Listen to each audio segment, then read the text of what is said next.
Hey, what's up guys, it's Jay here, and today we're going to be doing an unboxing of the iPhone 11 Pro Max.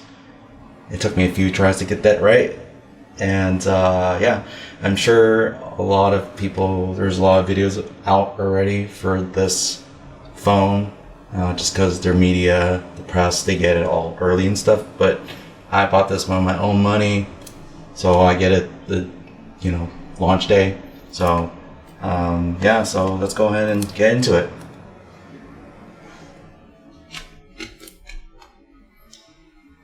Alright, so here it is. Check it out. It's literally unwrapped, as you guys can see. And this is, disclaimer that this is my first time in about 4 or 5 years since I've used an iPhone. So I'm switching back to iOS after this long. And yeah, this will be interesting. And I already noticed they have a different box color. I think the last phone I had was like a iPhone 6 Plus, I think. And now it's black. I got the space gray in the Pro Max. I didn't want to get the midnight green just because it's a new color, but I wanted to get the black one, I guess. And then I did get the 256. I didn't get for the 512 or the 64, just because 64 I feel like it's a little not enough space, and then 512 is pretty expensive. So yeah, let's go ahead and unwrap this thing. So you see they have the pull tab, which is super nice. Packaging for this is pretty much top notch for Apple in general. So yeah, here's the box itself. I'm sure you guys seen this stuff at other channels on YouTube online, so I'm not gonna really go too much into it, but let's go ahead and take it out. And one thing I did notice that was interesting that I wanted to point out, if you guys didn't know this, they have this embossed piece here inside the box, or underneath the box on the inside, and it is one piece. So I've seen another video where the 11, it's two pieces where it's a cutout, that's just one piece, so it's a little bit more premium in the box. So here's the phone itself. Let's go ahead and just let's look at this later. I'll put that to the side for now. So it says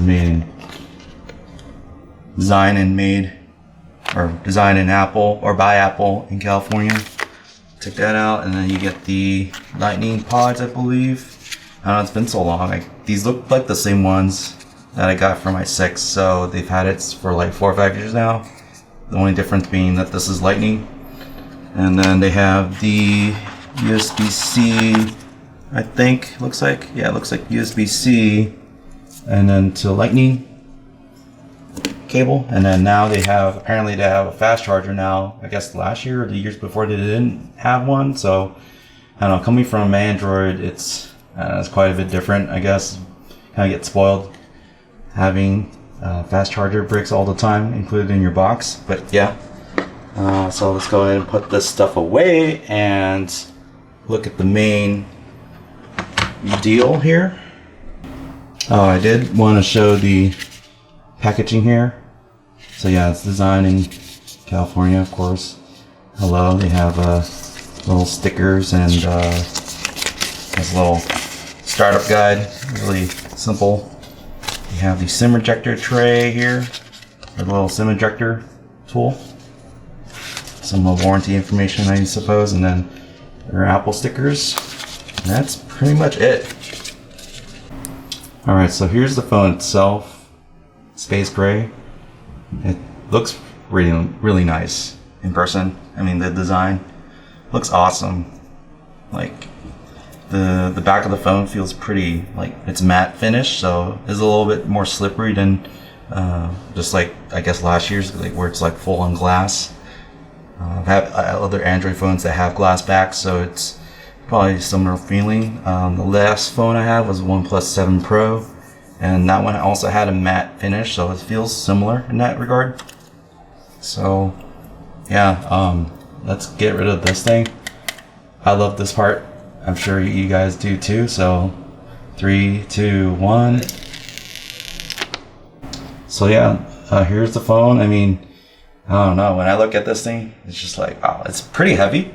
Also, That's probably the first thing I noticed. It's not as heavy as the OnePlus 7 Pro. It's for some reason, in my opinion. I don't have the phone anymore, so I can't really tell. But just from like feeling it, just first impressions, yeah. But it feels really great in hand. And let's go ahead and power this thing on. See if it has any juice. Am I even doing right? I don't know. Guess it's not powering on. I don't know. This is the power button, I believe, right? I haven't used an iPhone in so long, so there we go. Okay, so it took a little bit, but it's on now. And yeah, I remember iPhones being white, right, with a black Apple logo. I don't know. It's been a while, so this is the first phone I'll be using with Face ID, also, of course. And yeah, here we go. Here's the boot up screen, and then yeah, I'm gonna set up my phone, and then we'll be back. All right, hey guys, I'm back. I got the phone all set up, and it took a little bit to actually set up, and I'll talk about that process of setting up a new iPhone. Completely different from, going from Android. It's quite a bit different. So yeah, I have it all set up right here, and got the Face ID all going, and then the password and all that stuff, and yeah, you see it's all just brand new. I set it up in dark mode also. Let's see if we can get it to face unlock. Yeah, so there you go.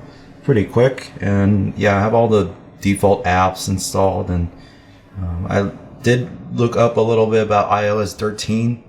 I think at the time I want to say I had like iOS 10 or 9 or something like that. I don't even remember. I didn't really research that part as much, but just using the phone for a little bit, man, this phone is like, it's really nice to hold compared to the other Android phones I've used. And I've used some flagship like Galaxy S8 Plus, Google Pixel 3 XL specifically, OnePlus 7 Pro, the 6, the 5T, and I have some of them here with me, so I can show you guys a comparison of them and what it's like. But I wanted to go over just the setup process. So coming back to Apple after several years, it's a little bit hard to transfer your information, particularly like photos or pictures, videos, stuff like that. It's super difficult actually, because using the app on Android to do the transfer, so the app is called Move to iOS.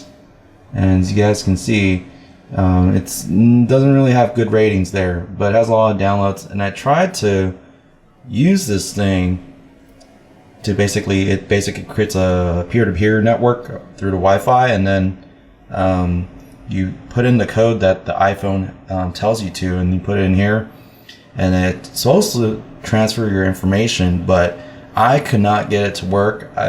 So this is the Galaxy S8 Plus that I have here.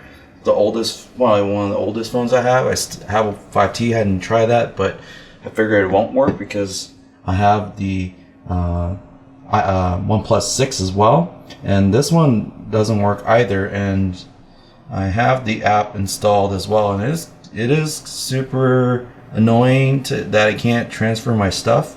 Luckily, I have most of my stuff already backed up on Google Photos.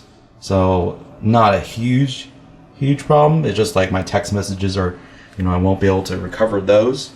And then even with for example, the Pixel 3 XL, this is the one I'm currently using until I switch over to the iPhone completely. But using this guy, it actually, when I tried to download the app, it told me that it might not be compatible with Android 10, which is what the Pixel's on right now. And so so I had to set it up without any sort of applications or any photos, videos transferred, text messages transferred. So that is a little bit of a bummer. So that setup process is, that's probably the most annoying part of the setup process. But other than that, the setup was really easy, simple. You set up your Apple Pay, your Siri if you want to. Face ID, of course, and all this other stuff. And then right now, again, it's just me just set it up, and yeah, good to go. And then I do like that the fact that they have these icons, the shortcut icons, kind of like with Android, they have these shortcuts.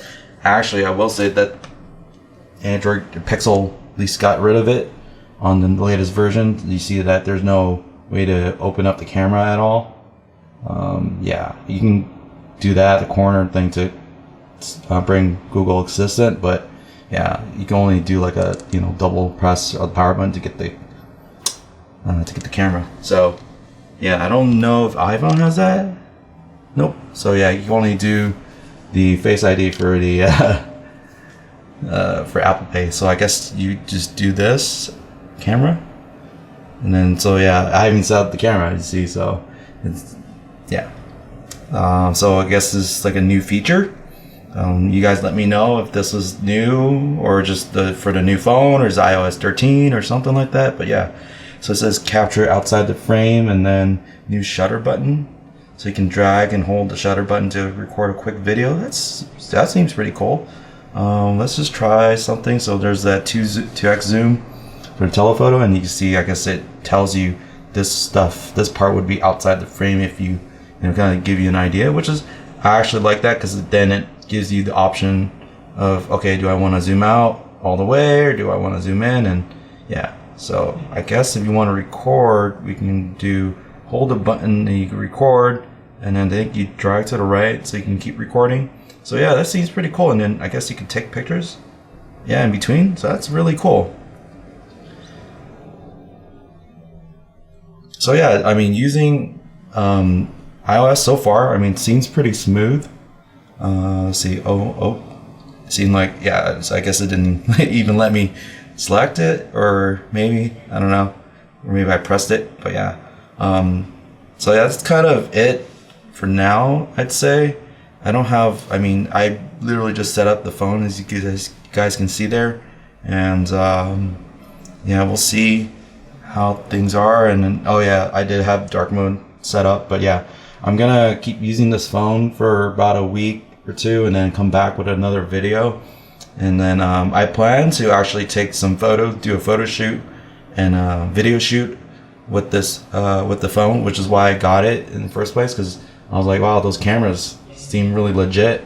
I'm not sure about Pro, like the Pro part, like the iPad Pro, where it has like the 90 hertz display and all this other stuff, but yeah, I do want to use this phone for camera, video, mobile photography, and videography, alongside with my DSLR or my Sony mirrorless camera.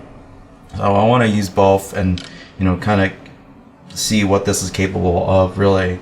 I did want to do a comparison of two phones, just to show you guys what the difference is. So here's the iPhone on the left, and then the Pixel 3 XL on the right.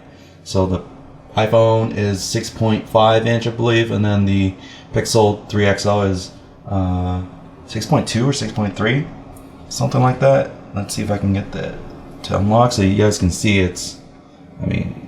you can see the chin is crazy on the Pixel 3, but then it does have nice stereo speakers. I haven't really tried the speakers yet on the iPhone, so that remains to be seen. This is kind of just the first sneak peek of this impressions for me, coming from Android, going back to iOS after all this time. What am I thinking, actually? So, well, we'll see how it is. But yeah, so far I like the phone. It's really again, it holds well in the hand. Like, I'm gonna put a case on it, actually. So I got the leather case from Apple, so I'm gonna use that, and then I got a screen protector as well, so I'm gonna use those. But yeah, so far so good. Like, I'd say the build quality, like compared to other phones, the iPhone is a $1,100 phone, so for sure it better be like heavy, like premium feeling, and it is stainless steel railing on the sides, and then glass on the front and back. It's all one piece apparently. When I compare it to, for example, Pixel, the Pixel feels really light in comparison, and I'm sure it is, but then even though that's the case, the Pixel doesn't feel cheap. But then when I compare it, it's wow, the texture is different. It's way better. The texture on the iPhone's a lot better than the Pixel, for example, or like, I mean, just the quality of it just screams premium. Samsung, I'd say Samsung and Apple are like on par with each other in terms of quality.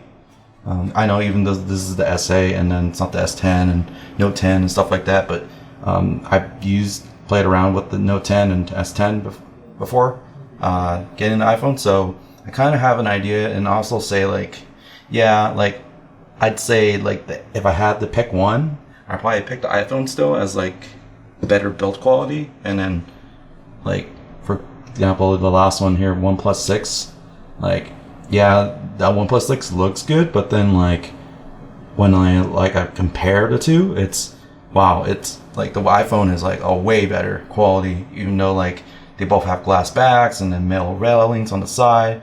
So I mean, and they both have notches actually, so you guys can see that the notches right there. So yeah.